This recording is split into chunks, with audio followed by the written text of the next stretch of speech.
La vida definitivamente cambia cuando tienes libreros nuevos.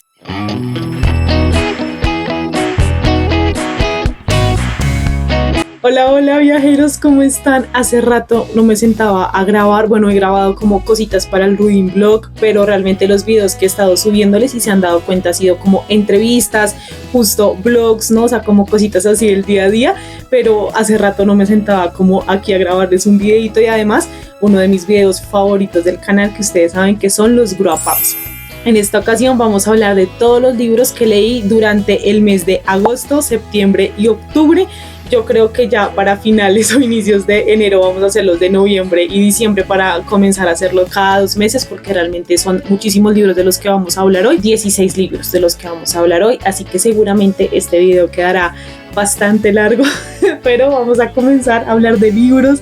La verdad es que me emociona muchísimo esto, yo disfruto demasiado grabar para YouTube, porque las otras plataformas tienen como este tema de el tiempo, ¿no? O sea, como que tienen que ser reels de menos de 3 minutos. Digamos que la red social con doble T es un poquito más, o sea, puedes hacer videos un poco más largos, pero digamos que suelen ser redes sociales, digamos, de consumo un poquito más rápido, ¿no?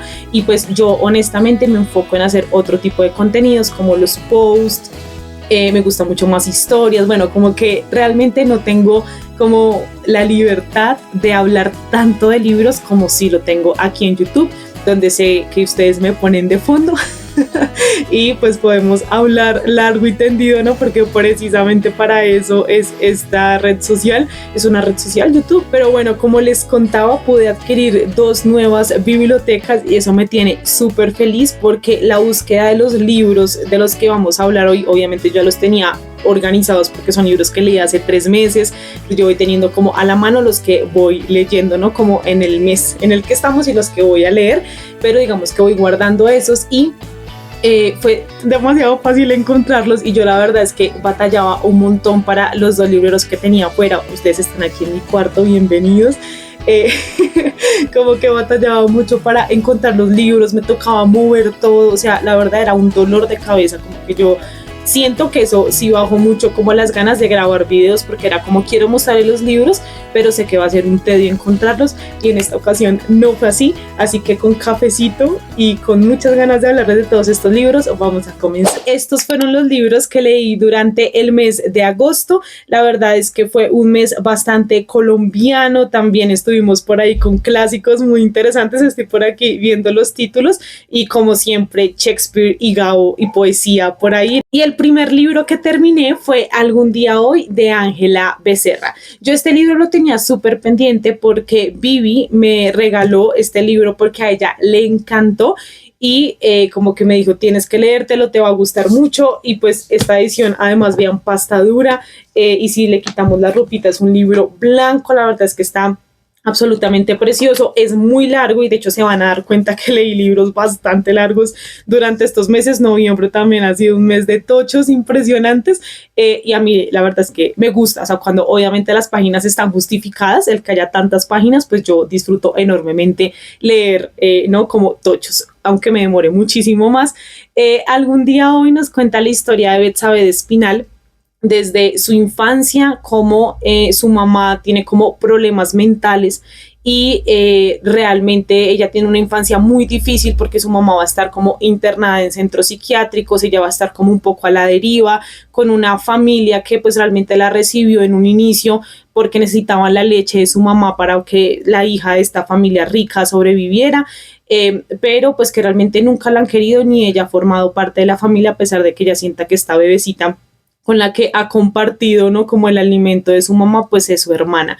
Y a partir de ahí vamos a comenzar a ver, digamos que un montón de injusticias, al punto de que ella va mucho más adelante a trabajar en una empresa como textil de la época, ¿saben? Donde por supuesto hay un montón de abusos, y digamos que Betsabe de Espinal es conocida por ser una de las primeras mujeres que levantó la voz, que hizo una huelga o que fue como de las pioneras en hacer esto, de decir ya no nos vamos a aguantar más todo lo que están haciendo con nosotros, y pues eso efectivamente tuvo repercusiones importantes. En el camino obviamente hay amor, ella se enamora de un francés que estaba teniendo como una vida súper loca en Francia, entonces los papás deciden mandarlo a Colombia, a Medellín además, y pues ahí como que comienza también una historia de amor permeada también como por mucho drama y, ¿no? Y como cosas bien bonitas sobre descubrir también todo ese amor. El libro en general me pareció bellamente escrito, yo nunca había leído a Ángela Becerra y la verdad es que me parece que escribe hermoso, disfruté muchísimo de las partes donde hace como estas referencias a García Márquez, porque sí es un libro muy lleno de realismo mágico. Y tenemos aquí, por ejemplo, al doctor, se me olvida, Juvenal Urbino, de El amor en los tiempos del cólera. Están aquí, o sea, como que hay justo ese intercambio de personajes que a mí la verdad es que me pareció mágico, y la escritura realmente es muy hermosa. Sin embargo, siento que mis expectativas me jugaron como una mala pasada, porque yo quería como, y digamos que entré a este libro con muchas ganas de la huelga, o sea, de esto de por esto es reconocido esta mujer, esto va a ser impresionante, y realmente ese periodo son como 100 páginas de todo este libro. Entonces como que por ese lado sí quedé un poquito decepcionada, porque pues yo quería saber muchísimo más de esto, y la realidad es que la autora se toma mucho tiempo en narrarnos la infancia, tanto que yo honestamente por momentos decía, ya entendí, o sea, no es suficiente, pasemos a lo siguiente.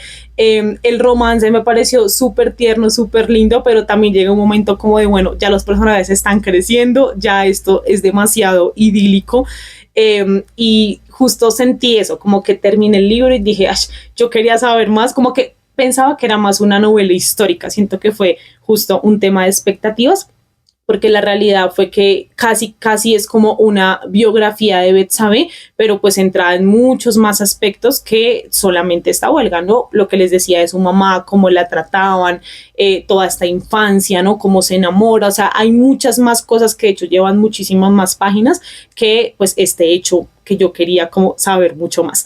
Pero la verdad es que me pareció hermoso cómo escribe Ángela Becerra, y seguramente si otro libro suyo cae en mis manos lo estaré leyendo. No sé si todos son igual de largos a este.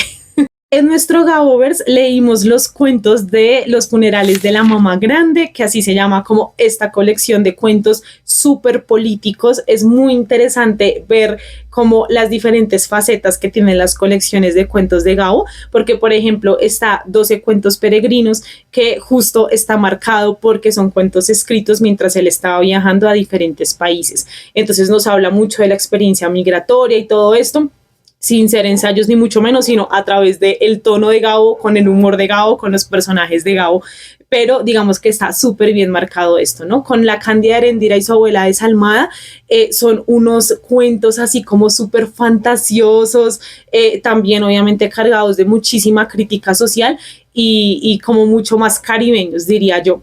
Y estos de los funerales de la mamá grande son extremadamente políticos, o sea, todos están cargados sobre todo como de este sentimiento de, oigan, protejamos lo nuestro. Tiene una mirada súper crítica sobre esta apertura que le hemos dado, por ejemplo, a Estados Unidos, a territorios extranjeros, a que entren y como que colonicen absolutamente todo, pero sí son como demasiado impresionantes. A mí me ha gustado muchísimo más la faceta del Gabo cuentista en esta ocasión que hemos tenido el Gaboverse, porque la primera colección de cuentos que yo leí de él fue Ojos de Perro Azul, y no entendí absolutamente nada, y es que claro, son cuentos súper kafkianos, de hecho los estoy volviendo a leer durante este mes, ya les contaré en el siguiente Grab Up.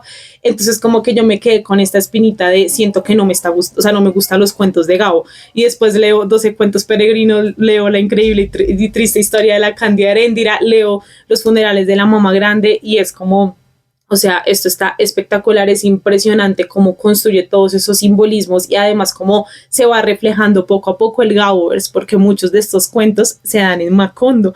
Entonces a mí me encanta que en todo este proceso de pues estar leyendo a Gabo como durante tanto tiempo, ya este es nuestro segundo año y ya se nos están acabando las horas, nos queda literalmente Ojos de Perro Azul, y en agosto nos vemos y ya terminamos de leer todo Gabo, aunque por ahí hay un texto que se llama Cuando era feliz e indocumentado, que es como una colección de crónicas, pero digamos que la parte más periodística de él, que son como estos recopilatorios de crónicas y eso al final no los leímos en el club porque me parecía como too much, pero salvo esas, ya todo el resto de la obra lo terminamos. Y justo me he podido dar cuenta cómo Gabo fue construyendo Macondo, o sea, no fue una cosa como de que 100 años de soledad salió de la nada y ya se convirtió como una cosa así, el boom que fue, ¿no? Que él mismo dice que fue como vender salchichas, o sea, que era impresionante cómo ese libro se vendió. Pero realmente no fue que simplemente pensara la idea y ya, de hecho él habla esto, ¿no? Él dice que para él sentarse a escribir es porque ya tiene toda la historia en su cabeza. Y le creo porque tenemos un montón de cuentos y de personajes que justo van a aparecer en 100 años de soledad, que además aparecen, por ejemplo, en La mala hora, o sea, personajes que ya uno leyendo todo el conjunto como que va identificando en diferentes novelas de Gabo y que para mí han servido como este entrenamiento para ya llegar a 100 años de soledad, que es una obra absolutamente espectacular. Durante el mes de agosto tuvimos la oportunidad de hablar con Lina María Parra Ochoa, la autora de La mano que cura, y la verdad fue una experiencia súper hermosa. Nos encantó hablar con ella porque tiene una visión muy interesante sobre los temas que trata este libro, y es que básicamente tenemos a una mujer a la que se le muere su papá. El libro comienza con este duelo que ella tiene, con una escena absolutamente brutal donde tiene que decidir qué va a hacer con todos los libros que dejó su papá. Y yo leí esa escena y no pude tocar el libro como por 2 semanas, o sea, yo dije, espérate, que esto está haciendo demasiado, y además como un anticipo de lo que va a pasar cuando yo muera, o sea, espero que todavía falte muchísimo tiempo porque yo quiero vivir hasta los 100 años, pero va a pasar. ¿Y qué va a pasar con todas las cosas pues que son mías, ¿no? ¿Quién va a tener esa tarea de decidir qué libro se saca, cuál se vende, cuál se regala y cuál se queda, ¿no? O sea, como que esa escena me impactó muchísimo. Y ya cuando retomé la historia, porque pues lo estábamos leyendo en club y es como, bueno, tengo que avanzar en la lectura, digamos que este duelo la va a llevar a ella a conectar mucho con su mamá y a entender el pasado de ella, que está muy conectado a como la brujería y este tipo de cosas.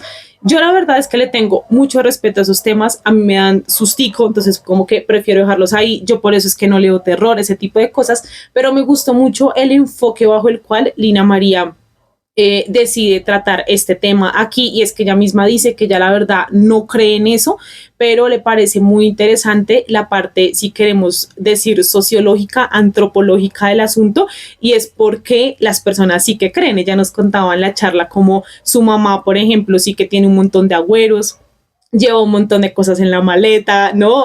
No pone el bolso en el piso porque se va el dinero, o sea, como ese tipo de cosas, que es como que interesante cómo ha permeado en nuestra mente, y también cómo ha sido en muchas ocasiones una excusa para digamos que este destierro social un poco también hacia las mujeres. Hay una crítica, por supuesto, ahí feminista muy interesante. Entonces me parece hermosa la excusa para poder como hablar de todo esto, ¿no? Que es este tema del duelo y de conocerse a sí misma y conectarse otra vez con su mamá. Me pareció hermoso. Lina escribe súper interesante, como que si había momentos donde me asustaba un poquito porque hasta planteaba rituales y yo le decía a ella como, ¿eso sirve? Como están comprobados, ya como que no sé, o sea, me los inventé. Entonces fue súper divertido, la verdad, hablar con ella. Sé que ella tiene, si no estoy mal, otra colección de cuentos, y me encantan estas nuevas voces que además paisas, ¿no? O sea, como que están saliendo en este contexto. Y yo recuerdo que cuando hablé con Sara Jaramillo en el 2023, porque ahorita les acabo de subir otra entrevista con Sara hablando de El cielo está vacío, pero hace 2 años que hablé por primera vez con Sara, ella me recomendó autoras y fue Lorena Salazar Mazo, que estaría llena de peces, es absolutamente espectacular. Mal de niña me encantó y justo la tuvimos en club, y Lina María Parra. Entonces son realmente como estas nuevas voces que están saliendo y que están escribiendo cosas espectaculares. En el club público leí un clásico sin saber que era un clásico, Al este del Edén, de John Steinbeck. Yo no sabía que este autor se había ganado el premio Nobel, no sabía que este hombre era una cosa como tan aclamada en Estados Unidos, que es como impresionante todo lo que hizo para mostrar, no digamos que toda esta cultura estadounidense, no tenía ni idea. Y la verdad es que yo siento que sí hubiese disfrutado muchísimo más el libro en un contexto, digamos, de investigación profunda, ¿no? O sea, como de hacer estos análisis que solemos hacer en los demás clubes. Obviamente, pues me documenté, como que después vi reseñas y todo esto para profundizar muchísimo más en todo lo que trata la obra. A mí me gustó muchísimo, no sé si es porque tiene como este sentido bíblico que he estado como también estudiando de el bien y el mal, de cómo hacemos para un poco entender esas sombras y esa luminosidad que hay en nuestros corazones, cómo hacemos para que la oscuridad no gane, y esto a través o manifestado en dos hermanos, uno que es como la luz absoluta, ¿no? Es como súper perfecto, intenta como todo el tiempo ser moralmente correcto, pero esto ha traído muchísimo peso en las personas que lo rodean, entre eso su hermano, ¿no? Que es como yo no soy así, o sea, yo sí tengo estos impulsos terribles, ¿por qué siento esto? ¿No? Y como todo un análisis del bien y el mal, o sea, siento que es un libro que por supuesto tratará muchísimos más temas, también tiene todo el tema de la esclavitud en Estados Unidos, o sea, como que por supuesto hay un contexto, pero a mí lo que más me resonó de esa lectura fue pensar en eso, ¿no? Como por qué siento cosas feas, porque tengo impulsos feos y si eso en algún punto se puede controlar o no.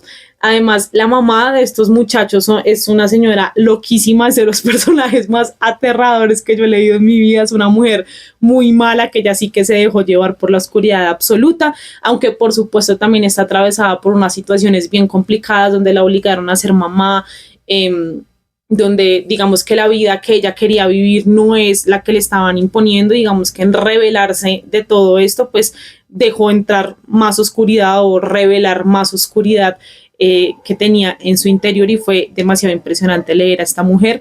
Así que me gustó mucho John Steinbeck. Estoy pensando cómo, con qué seguir, porque sé que dicen que el mejor libro de él es Las uvas de la ira. Yo por ahí estuve leyendo que en realidad Al este del Edén era el libro que él quería escribir, o sea, fue como yo escribo Al este del Edén y ya me puedo morir en paz. Y como que la gente dice, o sea, sí está chévere, pero es mejor Las uvas de la ira. Así que no sé qué tan largo sea, no sé de qué trata, pero fue como este descubrimiento de, bueno, estoy leyendo a un autor espectacular, lo disfruté enormemente y no sabía que era un autor espectacular. En nuestro Shakespeareando, la lectura que tuvimos fue La Tempestad.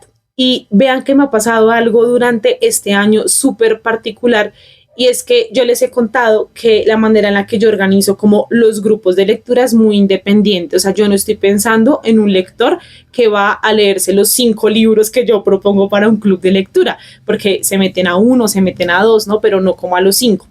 Entonces, como que no estoy pensando en esto de, ay, claro, se van a unir esta lectura y esta lectura que es muy pesada, y me he dado cuenta que este año sí que me pasó eso, porque varias lectoras efectivamente se metieron a más de 2 clubes de lectura, y como que decíamos, estamos leyendo cosas súper pesadas o cosas muy parecidas o que tienen temas muy parecidos. Esto fue fantástico en la mayoría de las ocasiones, salvo cuando eran ya libros extremadamente largos, pero realmente creo que se logró, digamos que atravesar esas experiencias, que ya les voy a contar con qué libros nos pasó, porque justo fue en este tramo de 3 meses. Pero les digo esto porque justo, por ejemplo, en Al este del Edén, pues se habla de todo el tema del colonialismo, de cómo se crean estas nuevas fortunas en Estados Unidos, que ya más adelante lo voy a seguir explorando con otro libro que ya les cuento, que sí que se explaya en explicar esto.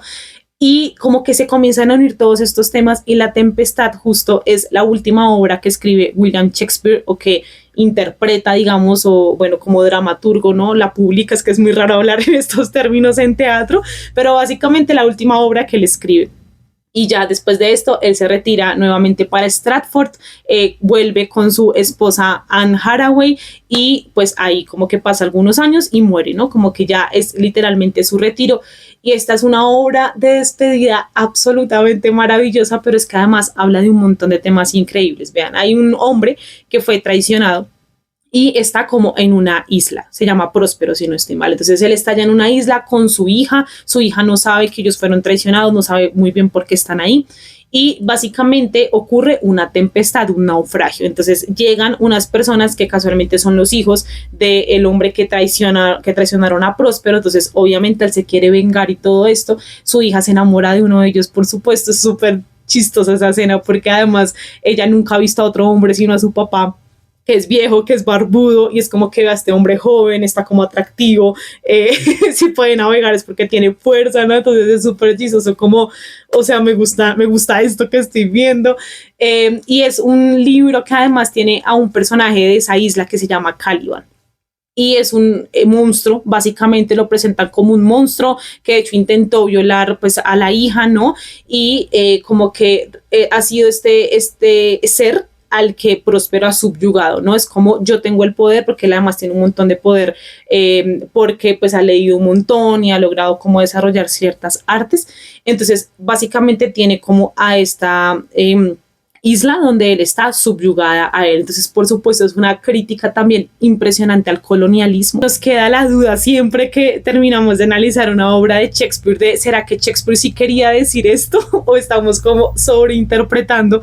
Porque él era súper inteligente en saber que estaba digamos que escribiendo obras para un público que se guardaba mucho de las apariencias, que además lo financiaba los reyes, ¿no? Primero la reina Isabel y después el rey Jacobo, entonces que él tenía que ser como muy, ¿no? Tener cuidado con que era lo que estaba diciendo, pero es que todo tiene una crítica tan impresionante que es guau. Porque justo, pues claro, el colonialismo no es una cosa actual, ¿no? Por supuesto, lleva ocurriendo siglos y siglos y en su contexto también estaban teniendo todas estas guerras, ¿no? Donde queremos como seguir aleccionando territorios a nosotros. Entonces, la verdad, fue una historia espectacular. Ese final es un cierre que yo me imagino a Shakespeare llorando diciendo, ya, esas fueron las últimas palabras que yo escribí y me voy. Tuve una tusa fuerte porque habíamos terminado la Odisea y no saben cuánto extrañaba ese mundo, o sea, como que estuvimos 2 meses sumergidos en criaturas y en musas y en Odiseo y haciendo los resúmenes cada semana y los podcasts, o sea, como que disfruté tanto la lectura de la Odisea que dije, quiero más, o sea, como que necesito un poco más y recordé que me había llegado este libro que se llama ¿Dónde viven las musas? De Marianela dos Santos. Es un libro absolutamente precioso, vean, es un poemario. Yo la verdad es que también siento que es un caso de expectativas un poco extrañas, pero acá vengo a contarles realmente de qué va este libro. Y es que la autora se inspira en diferentes mitos, ¿no? Digamos los más conocidos, algunos que no se conocen tanto, y básicamente escribe poesía sobre esos mitos. Entonces, por ejemplo, acá tenemos un poema que dice Tisbe a Píramo. Entonces lo que hace la autora no es como tomar la historia y hacer como si un personaje le dijera a otro personaje, ¿no? Y por supuesto pues tiene muchas referencias a lo que es la historia como tal. Estuvo muy lindo, la verdad es que sí me gustó, aunque yo me esperaba otra cosa, o sea, yo pensé que era como otra cosa. La verdad no sé por qué estaba pensando en eso, pero sí pensé que estaba como mucho más direccionado, no sé, incluso como a una traducción de mitos griegos o de poesía griega, que pues no tiene nada que ver, no sé lo que les digo, no sé por qué estaba pensando en eso, pero me pareció un ejercicio de escritura muy hermoso, además como les digo, la edición está preciosa, porque pues imagínense, ¿no? Como uno conocer tanto los mitos, que pues al final como que logre ponerse un poco en los zapatos de estos personajes griegos y escribir este tipo de cosas, fue la verdad muy hermoso y además por supuesto profundamente actual también, ¿no? De hecho acá al inicio que yo les compartí esto por historias, por si ustedes querían algún poema para sus días, tiene, vean esta parte que se llama Guía para encontrarte.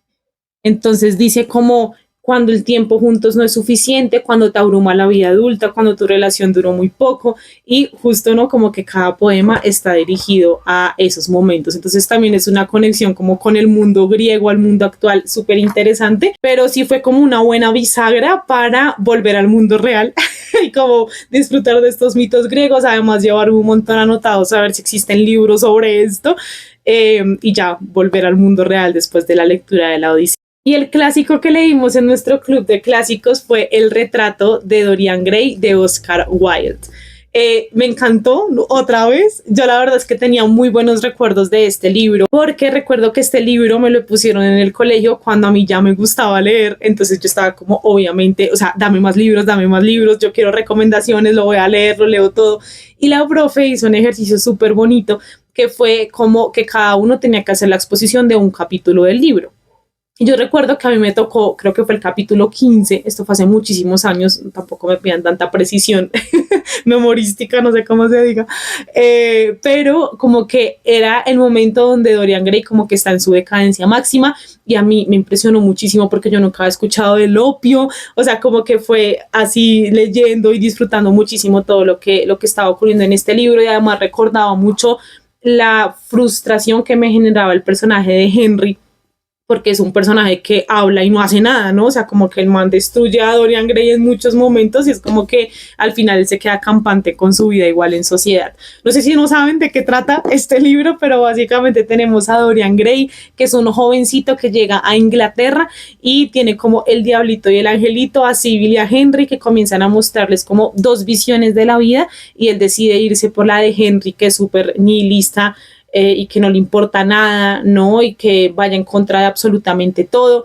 Y llega un momento donde él comienza a ver en su cuerpo como las consecuencias de cosas feitas que está haciendo, y desea con todas sus fuerzas que él pueda vivir, digamos, que esta vida horrorosa, pero no tener consejos, o sea, nunca envejecer, ¿no? Porque además Henry le está diciendo todo el tiempo como es que tú eres bellísimo, ¿no? O sea, eres súper atractivo, tienes demasiada suerte, lástima que esa vaina no dure para siempre y que en algún momento vayas a envejecer. Entonces él está como, no, yo no quiero envejecer, y lo desea con tanta fuerza que efectivamente todas las consecuencias de drogas, desenfreno, o sea, todo lo que el man hace se van a ver, son reflejadas en un retrato.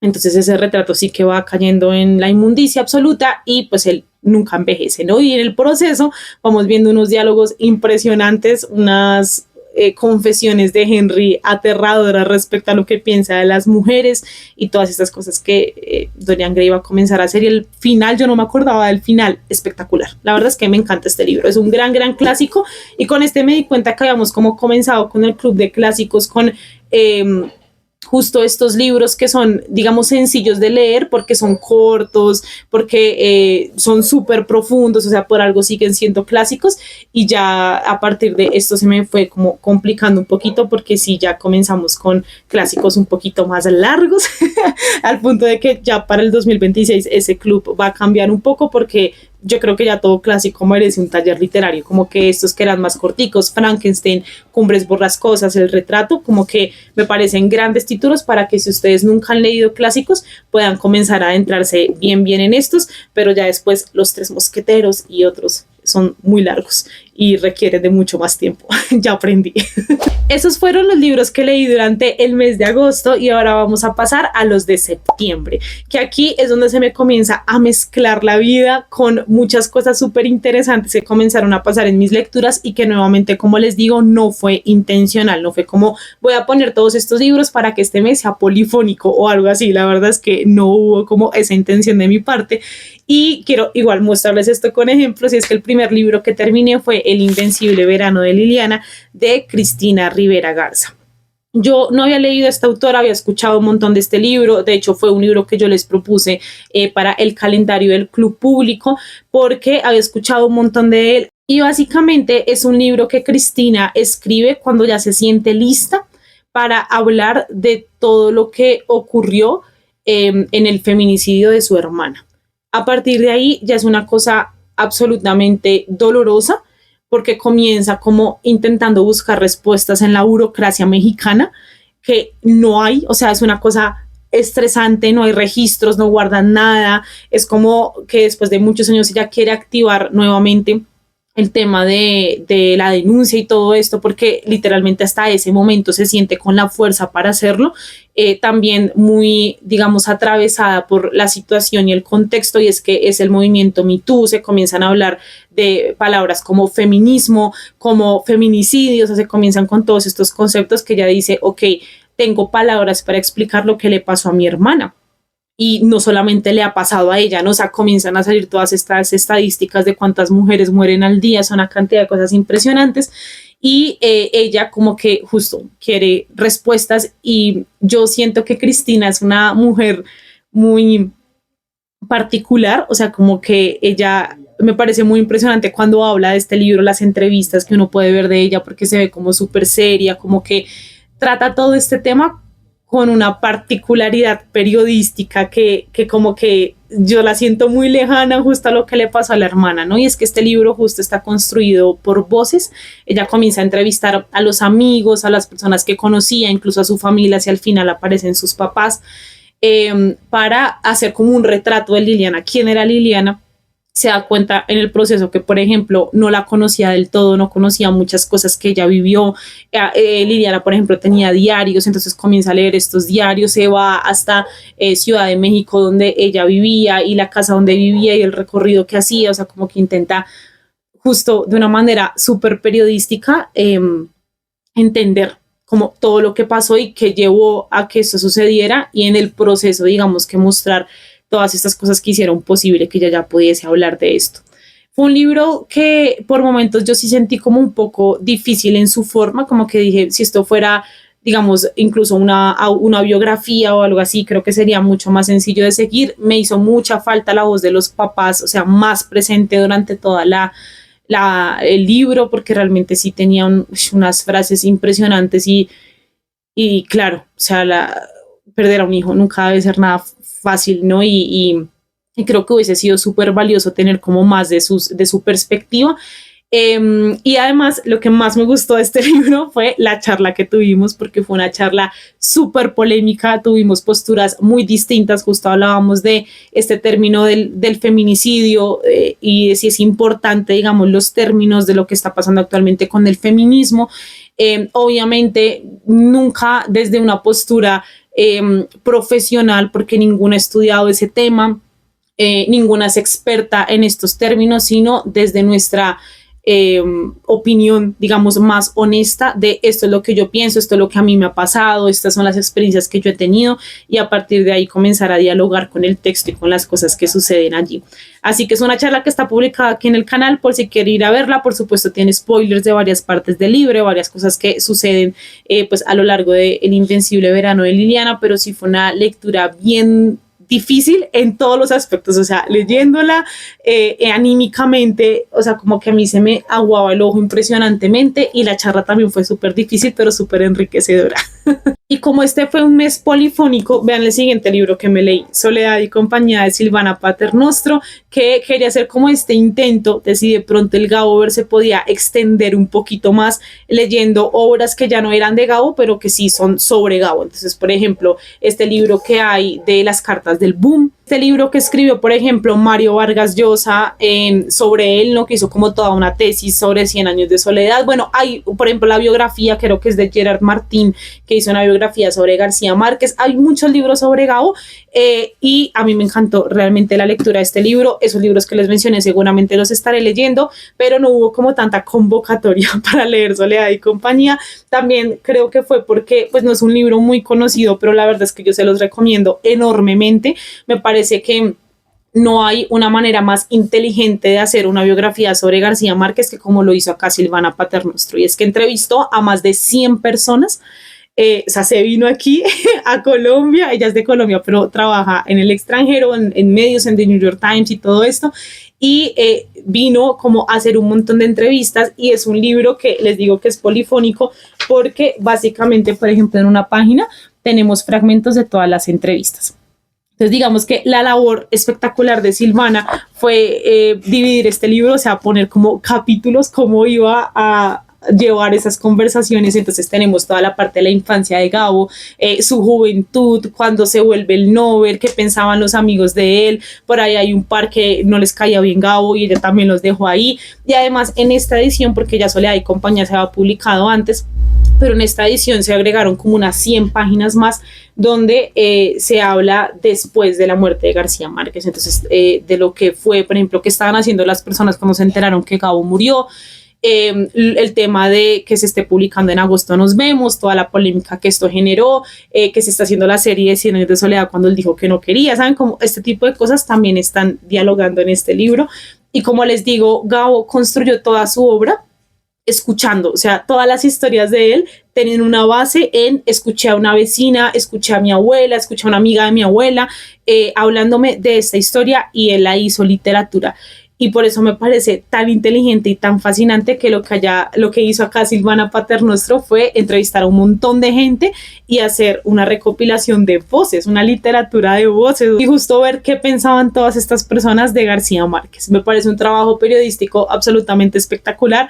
Estoy descubriendo otro tipo de libros que se están publicando que a mí sí que me gustaría escribir. O sea, siempre que me preguntan cómo ¿tú escribirías? Mi respuesta inmediata es no, gracias, porque digamos que para construir una novela y esto me parece una cosa súper complicada, pero tengo libros sobre Borges, tengo libros sobre experiencias de lectura, ensayos de cosas como que los autores han leído y les ha parecido espectaculares, sobre el Quijote, ahora una biografía de este estilo que digo como esto sí que me gustaría escribirlo.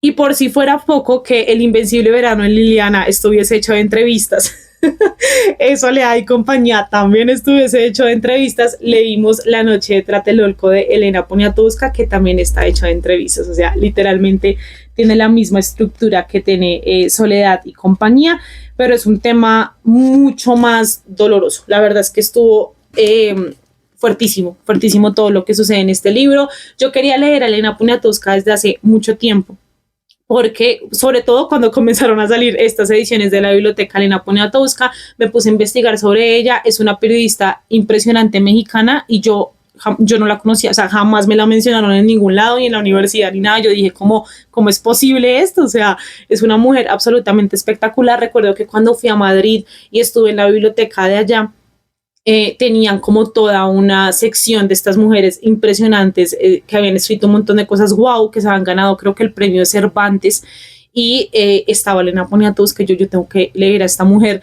Entonces cuando me llega La Noche de Tlatelolco no sabía de qué trataba, o sea, yo no conocía este hecho, no sabía que estaba escrito de esta manera, nada, pero dije como lo quiero tener en club de lectura y fue una cosa impresionante leer esto. Me apoyé mucho también con el audiolibro, porque siento que justo, ¿no? Como al ser polifónico, tener tantas voces, sí ayudaba bastante tener como ahí una voz que me fuera como dando pie a muchas cosas, porque por momentos sí es como que, no sé, hacen como los cánticos de las marchas y esto, que yo quería como tener esa voz y esas imágenes también, porque me apoyé también, por supuesto, de muchos recursos de internet para entender qué fue toda esta noche de Tlatelolco. Fue algo que ocurrió el 2 de octubre en México, en la plaza de Tlatelolco. Unos estudiantes comenzaron a protestar desde días o semanas anteriores porque tenían como muy claras los 6 puntos que querían que el gobierno les solucionara. El gobierno estaba concentrado en llevar a cabo los Juegos Olímpicos del momento y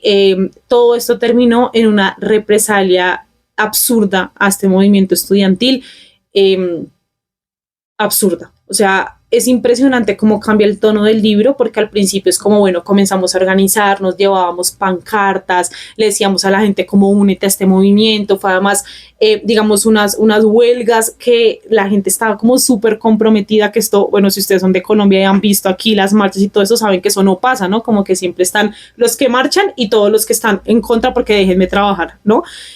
Y esto no pasó acá, o sea, en México todo el mundo estaba súper unido, sí, no estamos de acuerdo con lo que está pasando, apoyemos a los estudiantes y todo esto, y fue súper fuerte ver cómo a la mitad del libro, que es cuando ya llegan como al 2 de octubre, esto se vuelve una cosa aterradora, que es casi de guerra, y cogiéndolos y metiéndolos a la cárcel, hay gente en la cárcel por ser disque o sea, terroristas y todo esto. Yo decía, pero ¿qué es esta locura? Si eran estudiantes que estaban marchando, o sea, en qué momento todo esto se volvió un despelote absurdo, y que además sea que detrás estaba que el presidente necesitaba que México estuviera como organizado porque venían los Juegos Olímpicos. Oigan, no, o sea, fue horroroso leer este libro. Y como ven, este mes, o sea, entre El Invencible Verano y Liliana, que me tenía el corazón absolutamente roto, leer esto fue también como una cosa de, o sea, ¿qué es esto? Y además estamos leyendo Los Miserables también, o sea, creo que sí tengo que elegir de manera un poquito más consciente todas las lecturas que igual yo voy a tener en un mes, porque puede que ustedes no se metan a todos los clubes, pero yo sí. Entonces, sí necesito como por paz mental organizar esas lecturas, pero me encantó, o sea, disfruté muchísimo de este libro. Sé que no todos los libros de Elena son iguales, conocimos la parte periodística, pero ella también tiene muchas novelas y tiene otros libros de periodismo también, y yo seguramente la estaré leyendo. Tengo otros 2 libros de ella ya esperándome. Y en nuestro Gaovers leímos un libro que yo, la verdad, no pensé que me fuese a gustar tanto como me gustó, y es La aventura de Miguel Litín, clandestino en Chile. Su título ya lo dice absolutamente todo, ¿no? Miguel Litín es un cineasta que expulsan de Chile en plena dictadura de Pinochet, y él decide volver haciendo toda una, o sea, como un montaje impresionante donde se cambia la identidad, se cambian los papeles, se tiene que disfrazar para grabar cómo era el día a día en la dictadura. Si lo descubrían, obviamente para la cárcel o algo peor, ¿no? Y resulta que él lo logra, o sea, él logra infiltrarse en Chile, logra salir y conoce a García Márquez después, creo que en Cuba, y comienzan a hablar y García Márquez dice como, o sea, es impresionante, digamos, el documental que hiciste, wow, una pieza de arte, pero lo que hiciste para que esa obra de arte existiera es una cosa que tiene que ser contada. Entonces es ahí donde pasan la noche hablando y él contándole todo, y García Márquez ahí con su ojo súper periodístico también y por supuesto literario, ¿no? Replicando un poco esta experiencia que tuvo, por ejemplo, con Relato de un náufrago. Entonces comienza a relatar todo esto. ¡Wow! Es un libro que está en primera persona, a diferencia de Relato de un náufrago, y o sea, es cardíaco, uno dice, lo van a descubrir. Además es que este man, o sea, hay un momento, con decirles, que se encuentra frente a frente con la mamá. La mamá no lo ha visto en años, él está disfrazado y él dice, me va a descubrir, o sea, me va a descubrir y va a pegar un grito y me van a coger y me va a morir. No, afortunadamente no pasa todo eso, pero o sea, así, ese es el ritmo de todo el libro, y lo van a coger, no va a poder. Además es que él está también como una cosa de, ¿cómo es posible que yo no pueda volver a mi país? O sea, que todo esto esté pasando. Él descubre un Chile que aparentemente está bien, porque es que él llega y él no ve represión, él no ve como aparentemente nada visible, ¿no?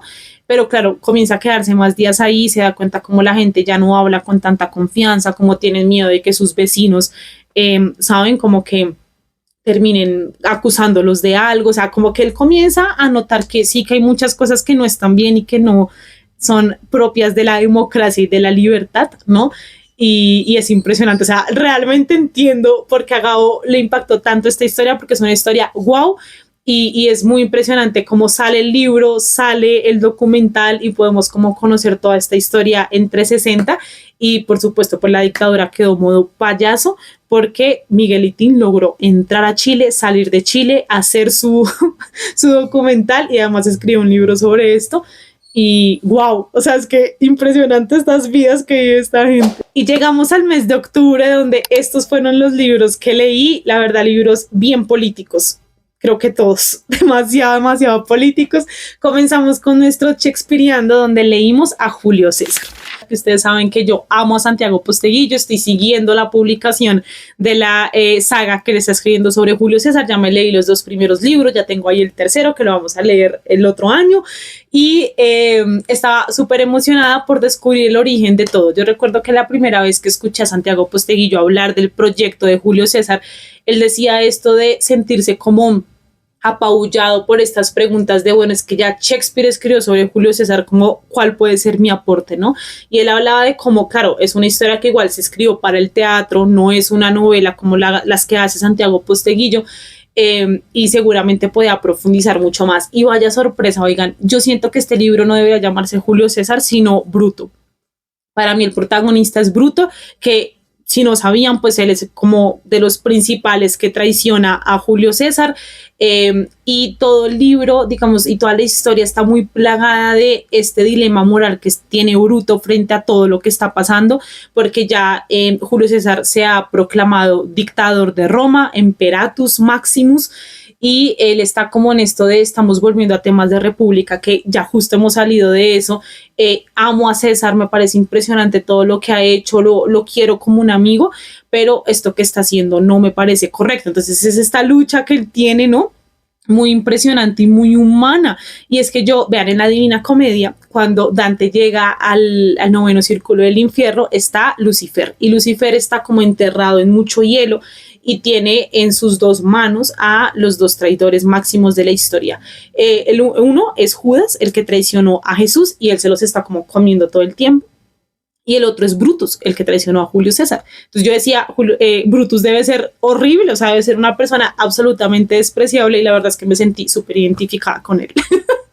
Porque, o sea, entiendo, digamos, cómo está esta lucha de su ser de yo no quiero volver a lo mismo, no me parece correcto lo que está haciendo, pero también como un tema de qué tristeza que como que no hayamos asumido como seres humanos que no podemos controlar el futuro, porque pues lo que pasa después no es nada de lo que él esperaba, todo lo contrario, y es que muchas veces decimos como yo voy a hacer esto y esto es lo que va a ser la consecuencia natural del asunto, ¿no? Y no, muchas veces puedes hacer cosas pensando que naturalmente va a suceder eso y puede que pase todo lo contrario, ¿no?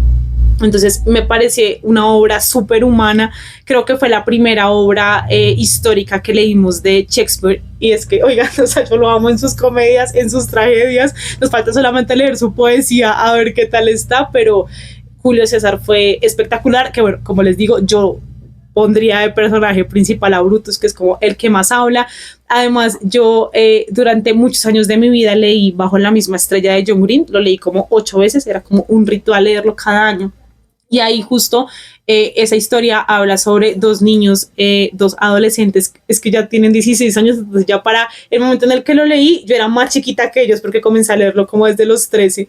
Ya después llega la edad de los personajes, que es a los 16, y ya ahorita pues son niños para mí porque tengo 25, qué cosa tan extraña. Y ellos ahí hablaban de una frase de Julio César de Shakespeare, que se las voy a dejar aquí en pantalla porque no recuerdo mucho cómo va y no quiero como decirla mal, pero yo había leído esta frase como 8 o más veces en mi vida precisamente por haber leído Bajo la misma estrella, y por supuesto la interpretación en esa obra es digamos distinta en el sentido que los personajes tienen cáncer, entonces es como bueno, a quién le echamos la culpa de algo que nosotros no elegimos, ¿no? Porque justo está hablando un poco de ese tema del destino y así, y yo cuando finalmente leí la frase en la obra original, no, o sea, yo estaba como, ¿qué es esto tan espectacular? Además, en el contexto en el que está, en la cultura romana, que ellos estaban como súper pegados a al destino, ¿no? Me encantó este libro, o sea, fue guau, o sea, fue súper humano, en serio, que sentí como tantas cosas, o sea, entendí por qué dicen que Shakespeare creó al hombre moderno, porque sin duda alguna, cómo logra entrar al corazón de Brutus, a sus dilemas y a todo lo que está pasando sin dejar mal parado a nadie, o sea, porque no es como que tú termines odiando a César porque tampoco sabemos qué hubiese pasado de no haberlo traicionado, ¿no? O sea, de pronto si Roma se hubiese vuelto una cosa increíble o efectivamente hubiesen caído en lo mismo otra vez. Y esto me pone a pensar mucho porque siempre hablamos de cómo la historia circular, ¿no? Y claro, muchas veces hacemos cosas pensando que van a ocurrir cosas distintas, ¿no? Pero son las mismas que hemos hecho hace mucho tiempo, pero también quién nos certifica que si no lo intentamos de nuevo, de pronto sí salgan distinto. Ay, no. Terminé Los Miserables de Víctor Hugo también. Fue una relectura para mí, no puedo creer que ya pueda decir que leí 2 veces este tocho, o sea, que es eso tan impresionante. Ay, ¿qué les puedo decir? O sea, la experiencia del taller, lo voy a dejar aquí, voy a ver si lo puedo poner más altico, pongámoslo aquí, este libro pesa demasiado, pues obviamente no lo puedo tener durante todo el tiempo. La experiencia del taller fue maravillosa, es el taller que más asistencia ha tenido, fuimos como 17 lectoras las que estuvimos leyendo Los Miserables, todavía varios lo están terminando, ya terminamos como las sesiones teóricas, todo el material, pero dimos más meses y que yo sabía que esto iba a pasar porque es un libro extremadamente largo para que puedan terminarlo y ya tener como nuestra charla final y ahora sí fangirlear fuera de la teoría literaria y todo lo que hablamos. Amo a Víctor Hugo, no recordaba tampoco el final de la historia y fue como una cosa guau, o sea, como de sentir todo en 100 páginas, o sea, como el final, que yo sé que 100 páginas puede sonar que son muchísimas páginas, pero consideremos que Los Miserables tienen 1600, entonces no son muchas páginas, realmente es mínimo, ¿no? Ni siquiera es el 10%. Amo estos personajes, amo la historia, amo a Víctor Hugo, amo lo que él significó para Francia, amo todo lo que pude aprender de estos personajes, lo espectaculares que son. Es una historia increíble. Yo creo que merece, ya que lo releí y que tengo tantas cosas frescas en la cabeza, justo porque tuvimos nuestro taller, que le haga un video exclusivo a Los Miserables.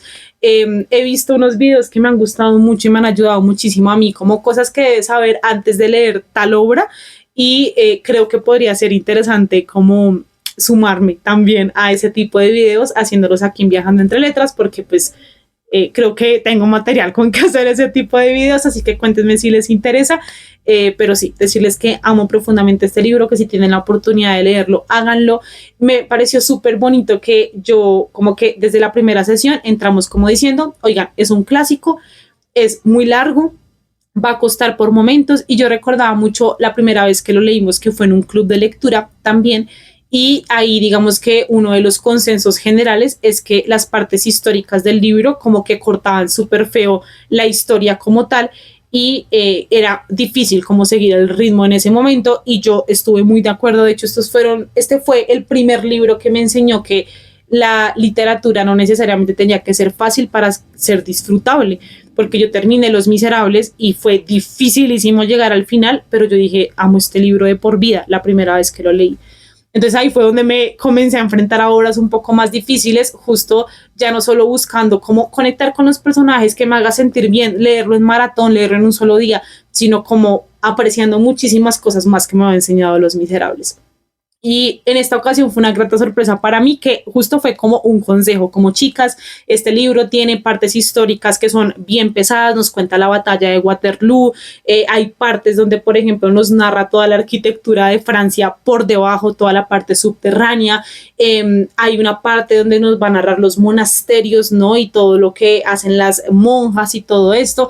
Y son partes que efectivamente cortan la narración, estamos ahí como súper metidos en el chisme, y corte a la batalla de Waterloo, que al final va a tener sentido todas estas partes porque son súper importantes, y entendiendo que es una novela total, y la idea que tenía Víctor Hugo con este libro de realmente hacer una cosa histórica, de ver lo que estamos haciendo, o sea, él hizo esto en un destierro, además, bueno, una cantidad de cosas muy impresionantes, pues se entiende por qué para él era tan importante poner estas partes históricas. Y fue muy hermoso porque la mayoría dijo que les encantó eso, o sea, como que no lo sintieron pesado, que les encantó como Víctor Hugo escribe, y eso a mí me hace muy feliz. Así que sí, el veredicto general, todavía no hemos tenido nuestra charla final, pero vamos a tenerla con buñuelo y gorrito de Navidad, porque ya va a ser como antes de Navidad como tal, y fui muy feliz con esta historia, muy feliz con la experiencia del taller. Es una historia increíble. Pero bueno, cuéntenme si quisieran un video exclusivo de Los Miserables. Creo que la mayoría de libros de los que les he hablado en este Wrap Up me han gustado mucho. Como que ha tenido sus peros, he querido como que tenga más esto, no me gustó tanto esto, como que, en fin. Pero acá sí tengo un libro con el que definitivamente no conecté. No siento que sea un mal libro, pero como que no fue un libro para mí, y todavía estoy intentando descifrar por qué Nos quieren muertos de Javier Moro no me terminó de gustar. El libro básicamente habla de Leopoldo López, que es un opositor a todo el gobierno de Nicolás Maduro. Él obviamente no está de acuerdo con todo lo que está haciendo Maduro, entonces convoca al pueblo a huelgas, o sea, no vamos a permitir que esto siga sucediendo en los inicios, digamos, del gobierno de la dictadura de Nicolás Maduro. Y es muy impresionante como todo lo que hace. O sea, si yo lo veo, digamos, desde la perspectiva de un hombre que sacrificó absolutamente toda su vida, porque además una protagonista muy importante del libro es Lilian, que es su esposa, y que desde el principio le dijo como, tú te casas conmigo, pero te casas con Venezuela. O sea, Leopoldo tenía muy claro en su cabeza que le iba a dedicar su vida a este territorio que lo vio nacer, a que si él tenía que hacer cosas por este lugar, él las iba a hacer. Efectivamente, él llega hasta estar en la cárcel, lo meten como un preso político por seguir defendiendo, y tenía la posibilidad de irse, tenía la posibilidad de ir a España, a Estados Unidos, como que varios lugares le abrían las puertas para que pudiera huir del régimen, pero él dijo como, o sea, yo me voy a quedar acá, yo no puedo huir, tengo que luchar desde acá, y fake news y cosas que no eran verdad, y que la China quedó embarazada pero no era hijo de él, y, o sea, un montón de mentiras, un montón de cosas, tenían hijitos, entonces está además la seguridad de ellos, sus papás.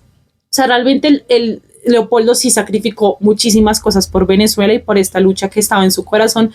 Y Lilian, digamos que no, o sea, ella se enamoró de Leopoldo y fue como, pues yo quiero estar contigo, y como que, ok, aceptó a Venezuela, pero no entendía la dimensión hasta que pues llega todo esto, y efectivamente se da cuenta que su esposo sí va a poner a Venezuela por encima de todo, a pesar de que pues no le agradezcan, ¿no? Porque sé que como que hay igual que pasa acá en Colombia, ¿no? Y es que muchas personas como que no conocen la visión de Leopoldo, y en este momento creo que él sí que está viviendo en el extranjero, entonces es como que nos abandonó todo el tema, en fin, digamos que lo que sucede cuando la prensa está amañada y todo eso, entonces por ese lado me parece como una bonita y necesaria también, ¿no? Labor de parte de Javier Moro de retratar, digamos, la historia de ellos.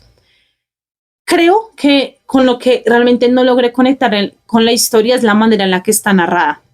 No me pareció fácil de seguir, me parece un libro extremadamente largo, ocurren las mismas cosas 20 veces.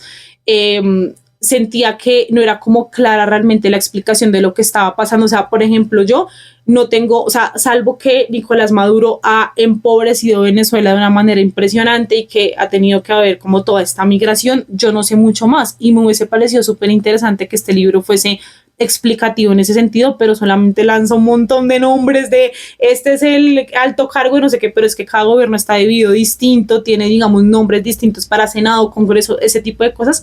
Me pareció muy difícil de seguir la lectura, o sea, como que era nombre que mandaba y yo no me voy a acordar de esto en 3 páginas, o sea, está haciendo como que no era fácil seguirle el hilo.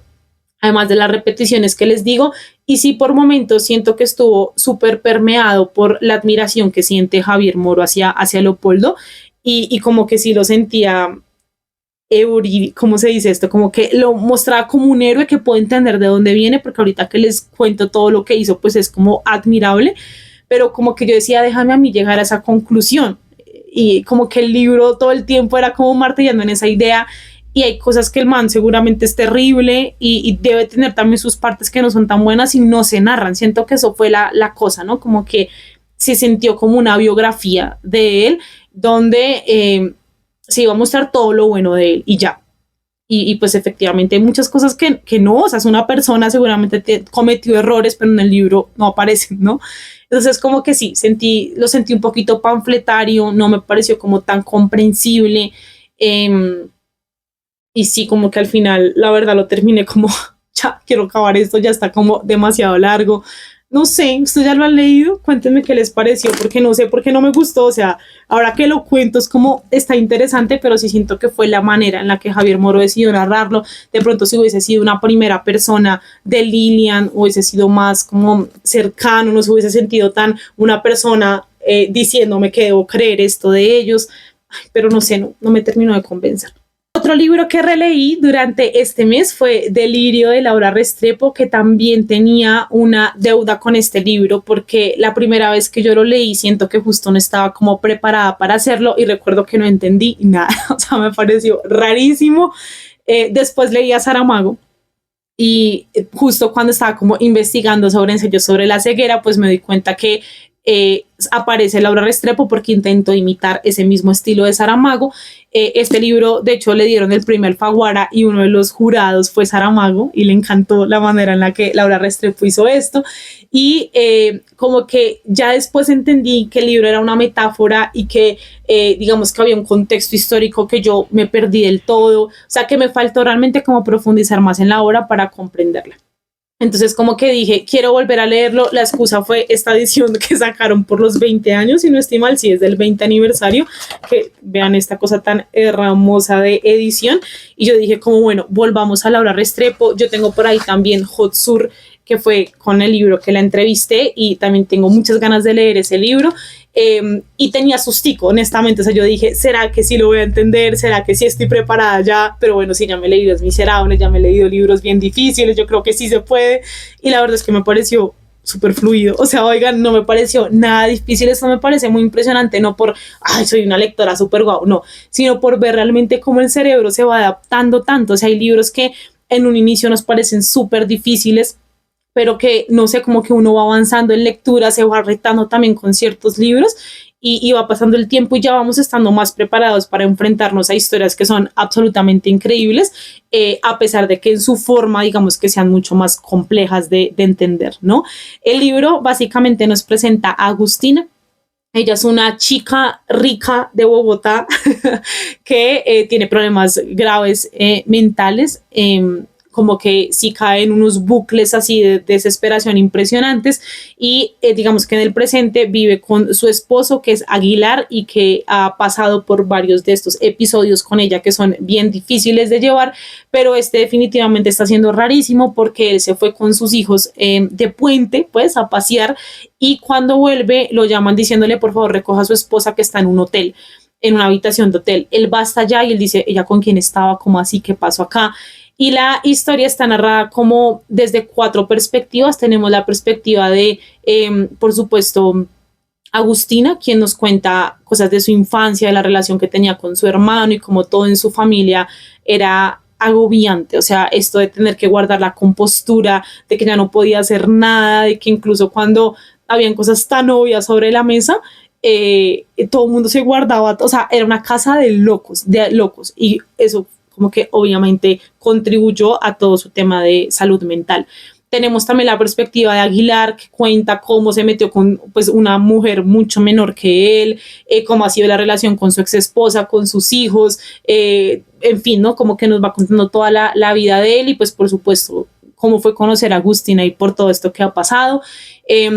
Y tenemos además a un personaje que es el Midas, que es un chico súper inteligente, súper inteligente, que le dan una beca en el colegio de Agustina y él comienza a ver toda esta riqueza que tienen estas personas que él quiere. Entonces él dice, yo quiero esta casa, quiero este comedor, quiero todo lo que ustedes tienen y para lograrlo pues se va a meter en temas de narcotráfico con Pablo Escobar y todo esto y ahí donde vamos a entender cuál es el contexto de toda esta obra que efectivamente es este periodo absurdo y loquísimo de Pablo Escobar. Es una obra espectacular, o sea, como les digo, ya no me pareció como nada difícil, entendí todas las referencias, me parece que Laura Restrepo hizo un ejercicio acá impresionante. Agustina es una protagonista complicada, o sea que por momentos sí es como, pero ¿qué le pasa a esta mujer? Pero en serio que uno va profundizando y entendiendo lo que es vivir en esa casa con esa mamá, además conociendo un poco la historia de sus abuelos, de su tía Sofía, o sea, tantas cosas que es como de razón que se volvió loca, o sea, realmente es impresionante. Además, un país que se está volviendo loco. Porque en qué momento ocurre todo esto, ¿no? O sea, es una cosa loca de, hay una escena donde explota una bomba y es como, ay, ¿qué pasó? Explotó una bomba, ay, no, impresión, pero como que casi que normalizado y espero que es este mundo de locos, o sea, no solamente Agustina está loco, sino todos alrededor, es una cosa demasiado aterradora. Fue un libro que amé, que me encantó y que despertó esas ganas de seguir leyendo a Laura Restrepo, como les digo, con otro libro. Yo también ya me había leído La novia oscura y me pareció también un libro espectacular. Así que sí, me siento muy orgullosa como de saber que ya he ido como superando varios retos lectores. Y el último libro del cual vamos a hablar en este wrap up, llevo 1 hora y 10 hablando, o sea, ¿qué es esto? Es El hombre de Guillermo Arriaga. ¡Wow! Vean, fue mi primera vez leyendo a Guillermo Arriaga. Hoy justo me acabo de terminar Salvar el Fuego, pero me guardo mis comentarios para el próximo wrap up. Pero justo leí muy seguido El hombre y Salvar el Fuego. No, esto fue una casualidad porque justo publican El hombre. Veo un montón de reseñas y un montón de gente diciendo que este libro está espectacular, que se lo terminaron en 2 días. O sea, está larguísimo, que Guillermo Arriaga merece el Nobel, o sea, una cantidad de comentarios, 5 estrellas, lo amé, me encantó, y que yo decía, pero ¿qué es esto? Guillermo Arriaga vino a Bogotá, a mí me llegó el libro de parte de la editorial, entonces yo dije, vamos a leerlo, o sea, vamos a leerlo, yo necesito leer esto, y wow. Gran historia entre los dos, entre Salvar el Fuego y El hombre. Me gustó más Salvar el Fuego, pero siento que fue por el chisme, o sea, por la historia que cuenta Salvar el Fuego, que es como, no sé, menos histórica y como más personal en muchos sentidos. No personal porque me pase a mí, sino, bueno, cuando hablemos de ese libro les explicaré mucho más, pero El hombre estuvo fantástico. O sea, comenzando con que es un libro difícil, porque nuevamente tenemos muchas voces, tenemos 6 narradores, y nos habla básicamente, o sea, es que es un libro que además salió como en la época precisa, porque habla del tema de cómo Estados Unidos invade territorio mexicano. cuando comienzan como con estas riquezas espectaculares. Entonces todo esto de el hombre hecho a sí mismo, ¿no? Llegamos fue a lugares que estaban absolutamente vacíos y nosotros plantamos cosas, ¿no? Como que hicimos que toda esta tierra fuese productiva y como comienza todo el sistema capitalista y todo esto, pero esto es falso porque habían personas en ese lugar, ya habían comunidades que estaban ahí cimentadas y lo que hubo fue masacres impresionantes para sacar a todas las personas de ahí.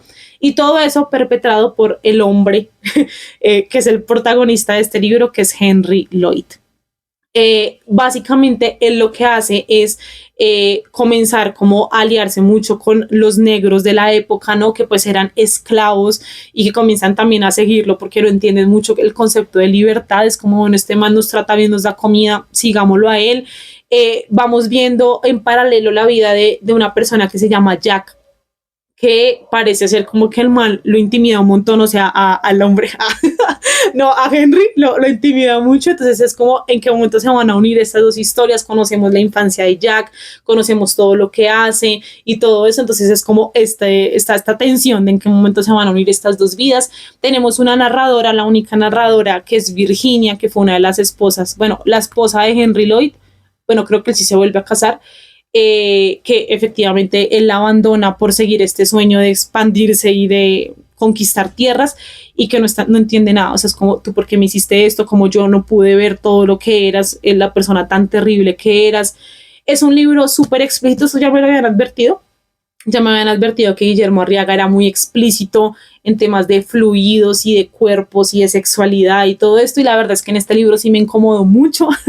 Ya había momentos donde yo decía, ya no más, o sea, ya entiendo que el man va a almorzar a una casa que tiene apartada, donde tiene un montón de mujeres negras que están a su disposición y que después de comer le gusta hacer ese acto sin importar quién esté alrededor, pero lo hablábamos en nuestra charla y era como, o sea, se transmite el olor, ya era asqueroso todo lo que hacía y esto, bueno, esto muestra una cosa magistral en la escritura de Guillermo Arriaga, ¿no? Fue un gran libro, entendí muchísimo.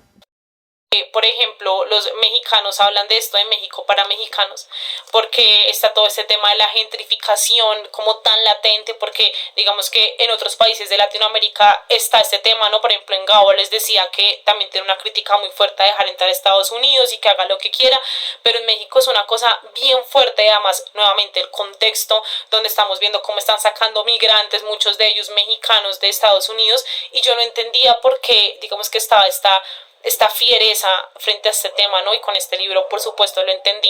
Así que fue un libro absolutamente increíble con el que aprendí muchísimo sin querer queriendo. Descubrí esta pluma impresionante de Guillermo Arriaga y además sí que hace un ejercicio de escritura súper interesante con estos 6 narradores. Por ejemplo, uno de los narradores es un esclavo que decidió no hablar y otro es un esclavo que decidió aprender inglés para poder entrar en todo esto. Entonces tenemos un montón de perspectivas de la historia, escenas fuertísimas, muy interesantes.